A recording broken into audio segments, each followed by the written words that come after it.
with a sunshiny smile, heard the roar of a plane as it sailed through the sky. To her playmate she cried with a bright twinkling eye, my daddy rides that ship in the sky. Oh, my daddy rides that ship in the sky. My daddy rides that ship in the sky.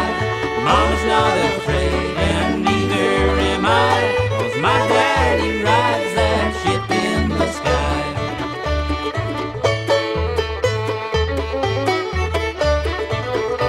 Then a pug-nosed kid, as he kicked up his heel, says, my daddy works in the iron and the steel. Yes, my daddy makes planes so they fly through the sky, and that's what keeps your daddy up there so high. Oh, that's what keeps your daddy up there so high. That's what keeps your daddy up there so high. If you're not afraid, then neither am I, 'cause my daddy keeps your daddy up in the sky.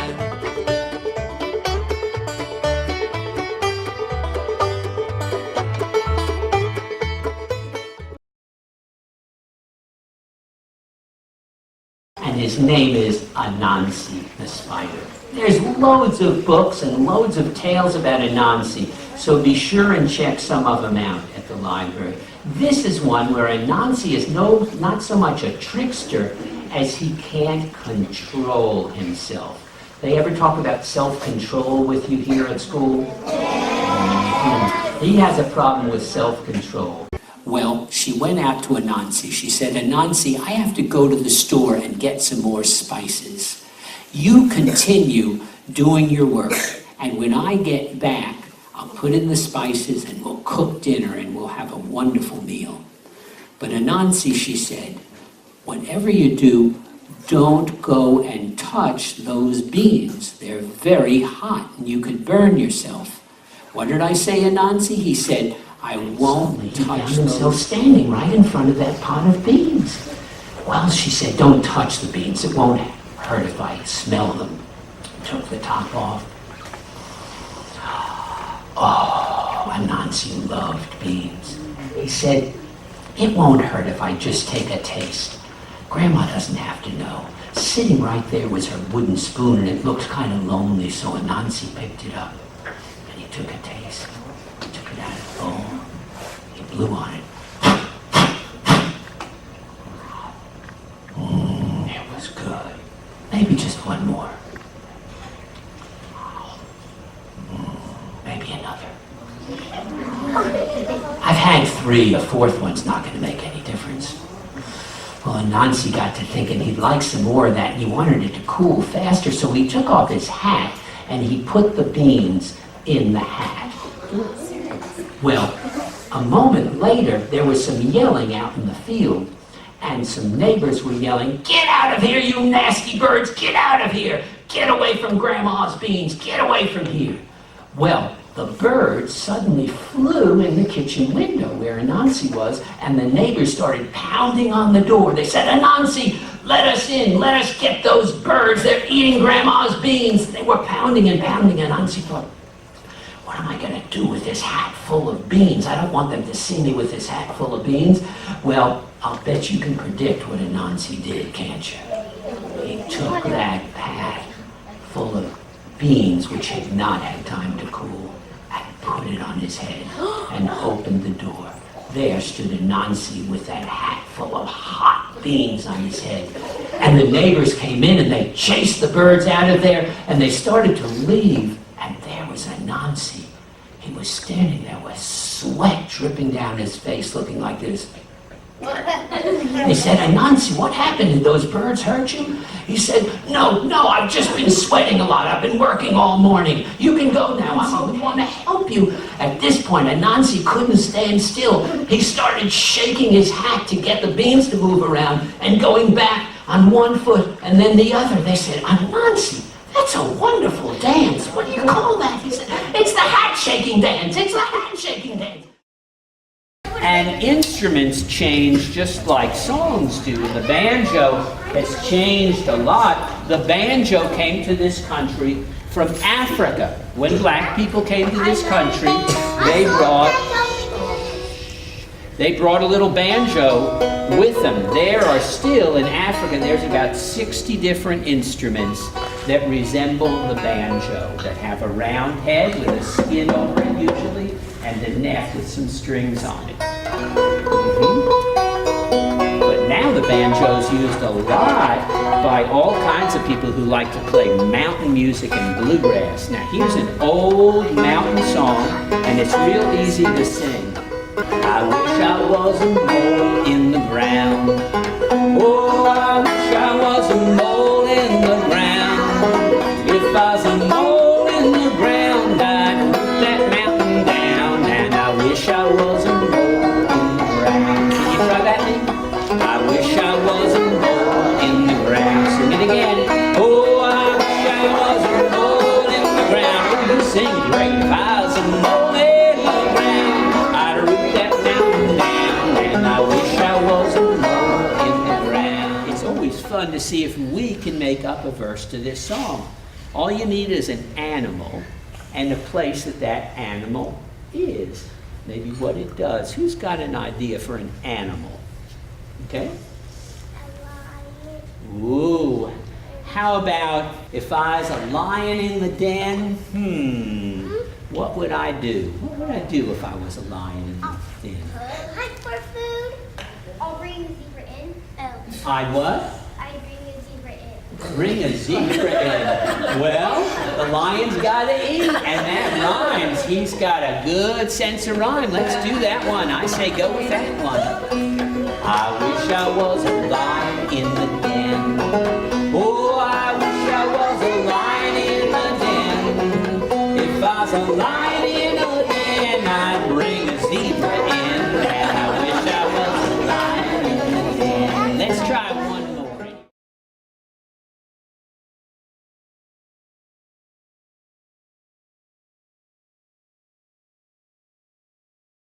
Well, now a legend is kind of like a tall tale because it usually stretches the truth.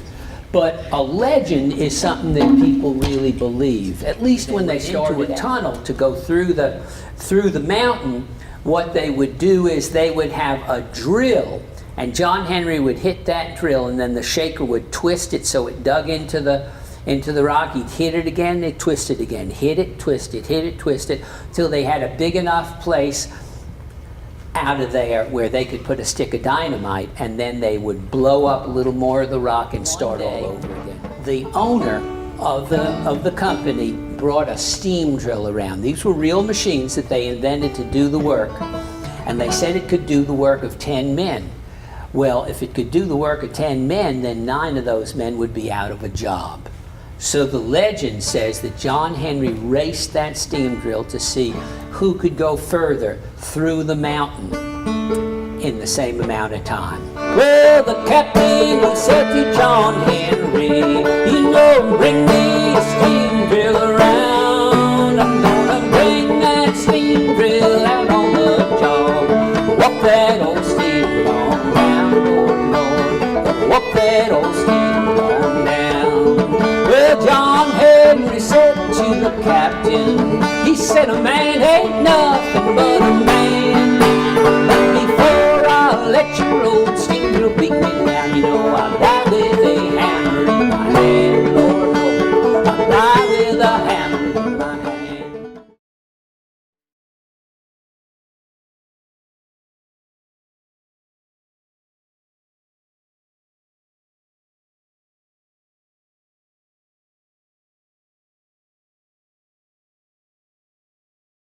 And I want to sing you a little song and tell you a story that comes from there. The song is called Mi Casa es Su Casa. What does that mean? Who can tell me what that means? What does that mean?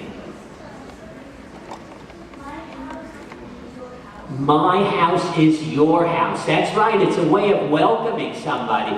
It's like saying, make yourself at home. Feel like you're at home. My house is your house.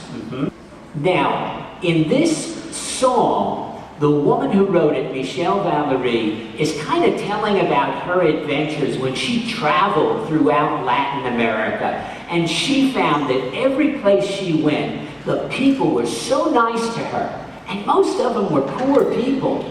They might have only one chair in their house, but they would say, sit down in that chair. They might have one Coca-Cola in the refrigerator. They'd give her that. If she stayed the night, they'd give her the one mattress. They were so nice to her, she wanted to write a song about her. But because she was writing for kids, she thought it'd be fun to make it animals instead of people who were inviting her in. The first animal who invites her in is an anaconda.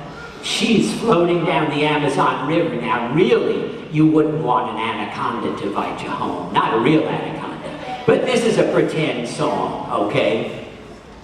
And then she's hiking in the Andes Mountains with a Quechua guide. That's a Quechua Indian.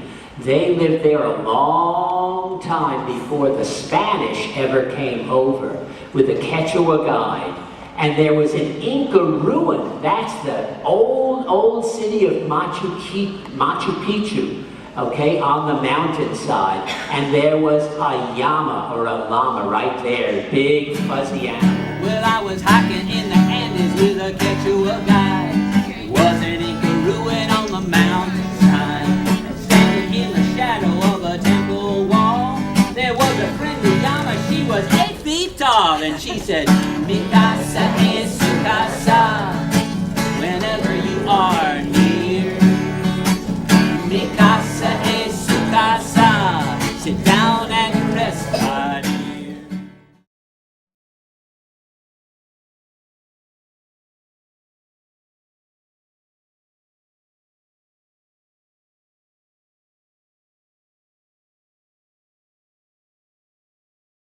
Nasruddin Hoja is the person this story is about and probably comes from, and he lived in the 1200s. He was a teacher. Hoja means teacher. And sometimes he taught very seriously, and sometimes he's very foolish in the stories. And in this story, he's a little bit of time. When he got to the banquet, the Mukhtar rose to meet him. And the servant took him and seated him right there beside the Mukhtar in the place of honor. The servants brought him tray after tray of delicious food. And he would take the foods, and people were asking him questions. But as he took the food, he didn't eat it. He started stuffing it into the pockets of his coat. And when he ran out of room in the pockets, he started rubbing it into his shirt. He was rubbing it all over his shirt. The kids thought it was funny, you know. Here he was, the wise man in town, and he was rubbing food in his shirt. But the Mukhtar was kind of embarrassed, and he watched him for a while, and finally he said, "Hoja," he said, "what are you doing? Have you lost your mind?" "No," said the Hoja, "I haven't lost my mind. I'm just trying to teach you a little lesson. You see, when I came here earlier dressed in my work clothes, you barely acknowledged me, and you seated me in a corner, way back in the corner of the hall, where there was no food left for me, and really no one to talk to. When I came back dressed in these elegant clothes, you treated me as the guest of honor. Well, I haven't changed. I'm the same person who came here before. It's only my clothes that have changed. So, it must be my clothes that you're honoring. Out of respect, I'm feeding them first. Eat my clothes," he said. "You are the guest of honor." And with that, he stood up and he left the hall.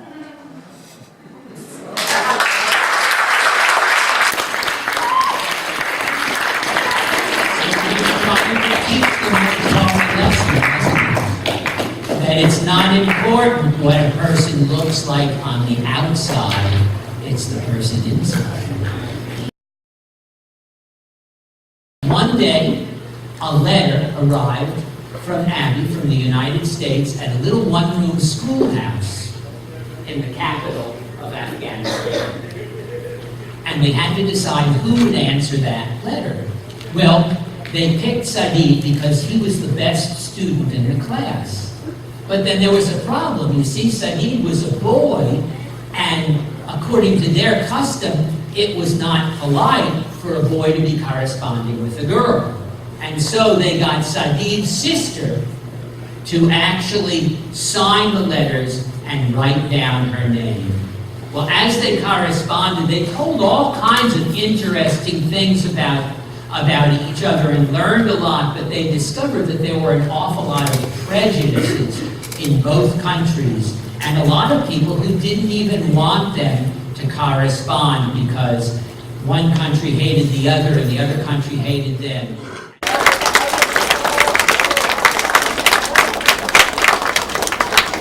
What are you going to do this summer?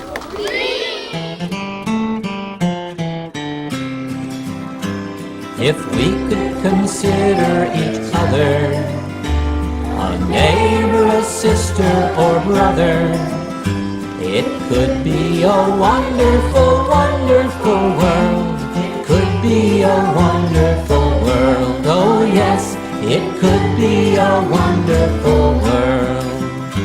If each little kid could have fresh milk each day, if all working folks had enough time to play, if each homeless town had a good place to stay, it could be a wonderful world. Oh yes, it could be a wonderful world. If we could consider each other a neighbor, a sister, or brother, it could be a wonderful,